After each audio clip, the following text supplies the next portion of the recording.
কোনোবা সাধাৰণ ইউটিউবাৰে হওক বা নকম যে এইটো ইউটিউবাৰ বুলি, যিহেতু ইমান হেৰি নাই, ছাবস্ক্ৰাইবাৰ নাই, তথাপিও আপলোড দিছিলে। সেই হিচাপে মোৰ বন্ধু এজনে এই বস্তুটো দেখিলে আৰু দেখাৰ পিছত আমি ইয়াতে এজাহাৰ দিবলৈ উপস্থিত হৈছোঁ। আৰু এতিয়া এজাহাৰ দিম, আমি কাগজ পাতি ল'লোঁ আৰু মই এতিয়া লিখি দিম।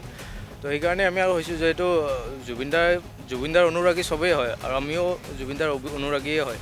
সেইকাৰণে আমি ইয়াতে উপস্থিত হৈছোঁ, যিহেতু চিনেমাটো প্ৰডিউচ হৈছে, জুবিনদাই কৰি থৈ গৈছে, জুবিনদাৰ এটা ৰেকৰ্ড হ'ব। আৰু সেই ফিল্মটো যদি এনেকৈ বনাই ইউটিউবত কোনোবাই ৰেকৰ্ড কৰি কোনোবাই যদি আপলোড দি দিয়ে, তেতিয়াহ'লে ভাবিম যে জুবিনদাৰ যোনটো স্পিৰিট আছে সেইটো মানে দবাব চেষ্টা কৰিব বা সেই স্পিৰিটটোক দবাব চেষ্টা কৰি আছে, বা সেই স্পিৰিটটোক কি কৰিব সাধাৰণ মানুহে কি কৰিব বিচাৰিছে, দবাব বিচাৰিছে। সেইকাৰণে আমি ভাবিছোঁ যে এজ এ নৰ্মেল মানুহ হিচাপে আমি ইয়াতে আহি কিনে নৰ্মেল অনুৰাগী হিচাপে আমি একো ভাইলেশ্যন আমি ক্ৰিয়েট কৰিব বিচৰা নাই। আমি সাধাৰণতে ইয়াতে আহিছোঁ জাষ্ট এটা এৱাৰনেছ ক্ৰিয়েট কৰিবলৈ, যাতে এনেকুৱা ভুল আৰু দুনাই নহয়। সেইকাৰণে আমি ইয়াতে উপস্থিত হৈছোঁ, এতিয়া এজাহাৰ দিম। আৰু খুব দুখ লগা ঘটনা এটা।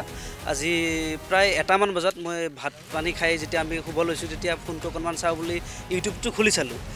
চাই পিনে দেখিলোঁ যে ৰৈ ৰৈ বিনালে বুলি থাম্বনেইল এখন আহিছে। মই ভাবিলোঁ যে চাগে কোনোবাই এনে থাম্বনেইলখন দিছে, যিখন আমাৰ ছবিখন। আৰু তাৰপিছত লিংকটো ক্লিক কৰি চাওঁতে গোটেই চিনেমাখন কোনোবাই হল ৰেকৰ্ডিং কৰি, কোনোবা ধুৰন্ধৰ বদমাছে কোনোবাই এনেকুৱা কাম কৰিছে। আৰু এই ঘটনা যাতে দুনাই নহওক, এনেকুৱা ধৰণৰ ঘটনা। ইউটিউব চেনেলটোৰ নাম আছিলে জুবিন দা আছামিজ মুভি বুলি। কেৱল এটাই ভিডিঅ' পাইছোঁ, মানে চিনেমাখনেই পাইছোঁ অকল, চাগে সম্পূৰ্ণ চিনেমাখন, কেৱল হেৰি নহয়, মানে কেৱল এটা ক্লিপ নহয়, সম্পূৰ্ণ চিনেমাখন দিছে। গতিকে এনেকুৱা ঘটনা দুনাই নহওক, আমি তাৰ কাৰণে আমি আচলতে যাতে ইনফৰ্ম কৰিবলৈ আহিছোঁ, এটা এৱেৰনেছ ক্ৰিয়েট কৰিব আহিছোঁ। আমিও জুবিনৰ অনুৰাগী হয়। আমি কোনো তেনেকুৱা ধৰণৰ আমি যেতিয়া দেখিছোঁ প্ৰায় অলমষ্ট 4 hours এগো বুলি দেখাই আছিলে। সম্পূৰ্ণ মুভিখন দেখাইছে, সম্পূৰ্ণ মুভিখন দেখিছোঁ আমি। গতিকে এইটো জুবিন দা নোহোৱা হৈ গ'ল, আমি সেই দুখটো অলৰেডি আমাৰ আছেই মনত। তাৰপিছত যদি এনেকুৱা ঘটনা ইমানবাৰ সকলোৱে কৈ থকাৰ পিছতো এনেকুৱা যদি ঘটনা হয়, এইটো আমাৰ বাবে খুব দুখ লগা কথা। গতিকে এনেকুৱা ঘটনা হ'ব নালাগে, আৰু তাৰ কাৰণে আমি আচলতে এইখিনি ষ্টেপ ল'বলৈ বাধ্য হৈছোঁ। এজাহাৰখন আমি প্ৰথমতে আহিছিলোঁ পাণবজাৰ থানাত, কিন্তু তেওঁলোকে আমাৰ ছাৰে আমাক দিহা দিলে যে আমি যিটো এৰিয়াত থাকোঁ, আমি শিলপুখুৰীত থাকোঁ, গতিকে শিলপুখুৰী এৰিয়াটো আহে লতাশিল থানাৰ আণ্ডাৰত আহে মানে। চ' আমি এজাহাৰখন ফৰ্মেলি আমি তাত দিব লাগিব। আমি তালৈকে যাম এতিয়া।